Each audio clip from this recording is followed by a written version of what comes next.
Hello,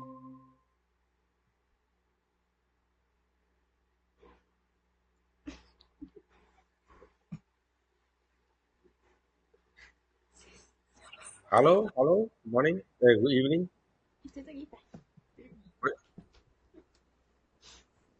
Hello? Yes, yes, selamat petang. Boleh dengar ke? Boleh? Okay, okay. So how are you guys? Oh, we're good. We are good. Can we see your face? Oh, kena on camera. Okay. Hi. Hi, hi, hi. Ya, ya, ya. Ya, untuk apa ni actually? Untuk assignment. Understand, From understand. Mm-mm. Okay. So, boleh mula atau macam mana? Boleh mula dah sekarang? Boleh mula. So, I kena cakap bahasa Inggeris ke, bahasa Melayu ke atau Bahasa English. English? Okay. Alright. So, okay, you can uh, I follow the question atau We ask the question and then you just answer. Right. okay, okay, you can ask me the question. Okay. So, hello to our beloved guest for today, and we would like to say thank you and we appreciate your willingness to help us for this interview. So, without wasting your time, let me introduce myself. My name is Nirina Amni Binti Muhammad. I am 20 years old and I am from Putrajaya, and I am currently a learning diploma in English communication. Hi, my name is Sofika Emilia binti Hazri. I am unofficially 20 years old and I am from Kuala Terengganu, but I live here for 15 years just now. And I am now studying in College Professional Mara in Kota in the Diploma in English Communication. Okay. Sir, can you introduce yourself, including your educational background? Okay, so good evening, all. Thank you for allowing me to join in this interview for your English project. My name is Devarajan Ramasamy. I'm a lecturer in University of Malaysia Pahang. I'm an associate professor, and I have been in UMP for the past 20 years. I hold a degree in mechanical engineering, a master's in mechanical engineering, and a PhD in combustion research. Right? Okay, so let me tell you the definition of pragmatics. The definition of pragmatic language is language that can only be understood in terms of aspects of the situation in which is used. And next, my friend will tell you what intercultural communication is. Okay, so now I will give you the definition of intercultural communication. So, intercultural communication refers to the communication between people from two different cultures. So India is a country with many languages, traditions, and customs. Indian lecturers in universities often work with students and teachers from different cultures. This creates chances for learning and sharing new ideas. This discussion will look at how Indian culture and communication styles affect how lecturers teach, connect with students, and work with others in education. So, I will now continue with verbal, which is indirect communication. So there are many elements in this. So I will start with the first one, which are respectful and diplomatic. Indian communication often prioritizes maintaining respect, avoiding harsh or confrontational language. And the second element here is preference for contextual clues. Indians may rely on implied meanings rather than explicitly stating their thoughts. So the third one, it will be hierarchy in communication. Formal language and tone are used when addressing seniors, or authority figures. And the last one is alternative refusals, which is instead of directly refusing, Indians might use phrases like "we'll see," "not sure," or "let me think about it." So that's all for indirect communication for Indians. Okay, so for non-verbal communication for Indians, gestures and head movements, the head nod or Indian head bubble is unique and can mean agreement, knowledge acknowledged, or maybe depending on the context. So second, text sensitivity. While handshakes are common in professional settings, hugging or patting is rare, especially with the opposite gender. And third, so so the third one is space awareness. Crowded spaces in India mean that personal space norms are more flexible, but intentional close proximity can feel intrusive. And the last one is facial expressions. Smiling is often used to diffuse tension or maintain harmony, even in uncomfortable situations. So, without wasting our time, let's get started with the questions that we will ask you. Okay, so I will ask you the first question. Sir, what Yes. do you understand by the term intercultural communication? Actually, for me, because I'm here in Malaysia for many years, it's very hard to differentiate intercultural communication. But if you say intercultural, I would say more to uh, how the language style that you talk between each culture. Maybe Indian people, they'll talk a different English. This is English language. They are how to get their slang. Their slang will be a bit different as compared to a Malay or Chinese culture. So they are following their mother tongue. So their way of talking will be slightly different than our way of talking, and our language also is a bit different, if I may say lah, when talking, because we have a lot of words that actually relate to English language. So in that way, it's a bit different from Malay talking to us and Chinese talking to us. Okay, so next answer, sir. Second, I will ask you, can you share with us about Indian communication style that might be different with other culture? Okay. This one actually, we need to go very deep into the like myself. I'm an Indian. I'm a Tamil speaker. So Tamil language has a lot of similarity with English.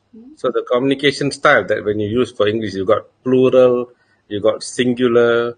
So these are the things that is similar to us. When we say like one guy, or we say a group of people.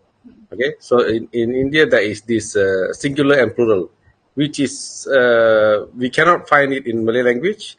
Chinese language, I'm not sure because I don't speak Chinese. Okay, maybe it's not there also. Okay, thank you, sir. So I will ask you the third question. Are there any challenges you face when expressing yourself verbally in Malaysia compared to Indian? How did you address these challenges? Okay, so if you talk about how do you verbally express to other cultures, is it like how do I talk to Malays? There is some communication difficulty where sometimes we cannot catch the meaning that they talk to us lah. That's the only thing. But however, when we give the ideas, they can understand. So that's my challenge actually. When we talk, they can understand. But sometimes when Malay or Chinese talk, Yeah. we have to wait a while. We have to wait a while, and we have to understand what you guys are trying to say. That's the only thing I'm having challenge. Okay, I understand. Okay, so next, I will ask you, do you have any specific non-verbal habits you have picked up from Malaysian culture? Hmm. I don't understand this. What's the meaning of non-verbal habits? Like something Yeah. like they What is it? This one I need to understand because I No, try to understand. Non-verbal habits is something like sign maybe is nodding the head. yeah, uh, something like that. Yeah, sign yeah. language. Have In you picked in anything like picked up their um, habits? in Malaysia, we can say we use more our hands. So Yeah. these are the some non-verbal habits that I have picked up lah. So we have to show people, okay, this is something that we want to do. We use the hand as a. I can say the hand is one of my Your hand. Yeah. non-verbal habits lah. Okay. Okay, so the last question that I will ask you, how did you have misunderstandings with other cultures? How? Hmm. Sorry. Bit, how do you have been? How did you have misunderstandings with other Yes, cultures? how? Hmm. So far, I have no misunderstandings lah. Maybe I cannot understand what they are talking, and I need to wait a while before giving the input. So the moment we wait a while, Mm. the difficulty is the what you call it, the item already passed away. So they already talking the other parts, but we are still waiting to understand the first part. That's the only thing. Yeah, itu yang problem. Okay, Okay. thank you for your answers, sir. So now And my friend then, will ask you. so the next question is speaking volume can be vary across culture and context, and it is sometimes can be misinterpreted by others. How do culture norms around speaking volume vary in India and lead to misinterpretation? Meaning this is the language itself, is it for Indian and Indian or Indian and other cultures? Indian and other cultures. How do our maybe is how do our non-verbal talking cause lead to misinterpretation? Hmm, a bit hard this one. Uh, so far, how to say? How can be? Maybe we can say how? How can I say the speaking? Maybe our voice is a bit loud sometimes as compared to other people. We like to talk. Uh, when we have a point, we try to give it a very high emphasis, and we have to give it a higher volume to talk, lah. So that then it becomes misunderstanding to other person because they might think we are trying to fight, but actually we are not. We are just giving our opinions in a very firm way lah. Okay, so the next question is, as for you to aware the phrase like yes and no problem are often used to show politeness. The question is how this term being overused in Indian communication that could lead to misunderstand. This is something to about politeness, right? So when we say yes or no, we say in our culture we thank people a lot. Okay, thank you for giving us this advice. Thank you for. But sometimes it's more towards what the work is, lah. Okay, if you keep on thanking person but you are not doing the work, that's a big Mm-mm. misunderstanding will happen in our country, lah. Okay, so next, how does this concept of personal space in India differ from other cultures and how it cause misunderstandings? Concept of personal space in India. Uh, Ni susah ni. How does the concept of personal space in India? Uh, Maybe we like to have how to say listening to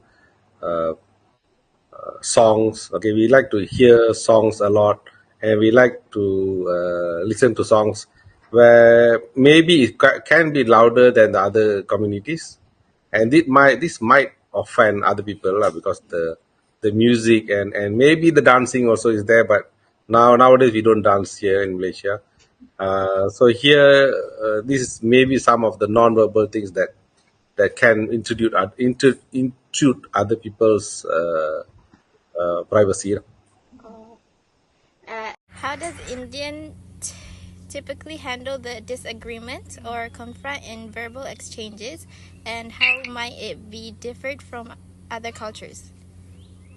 Oh, a bit hard. How do we?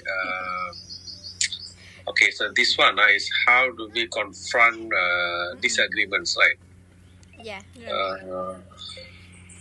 I'll say each disagreement will be different. Okay, not all will be same. Okay, but if you ask me how we confront is we try to make our point and we see which is the more how to say fair argument lah. If the argument is unfair, normally we back off lah. Okay, if the argument is unfair lah. But if the argument is fair, we try to make the stand on our point. Okay, so that we try to make the how to say the idea stand. Right. Okay, so for the last question, has there been a moment when you felt left out of place due to cultural differences in communication? How did you handle it? And normally, in terms of left out in communications, normally I would say in the meetings when we are doing our board meetings. Okay, sometimes they will ask few questions and then we will try to give the answer, and then if it's in English or it's in our language, we can understand. If it's in Malay, okay, we might take a few time. So that is where we kind of become lost. Okay, and then we need another friend, okay, a Malay friend. Okay, he will normally let us know what's happening. So that's how we can overcome it.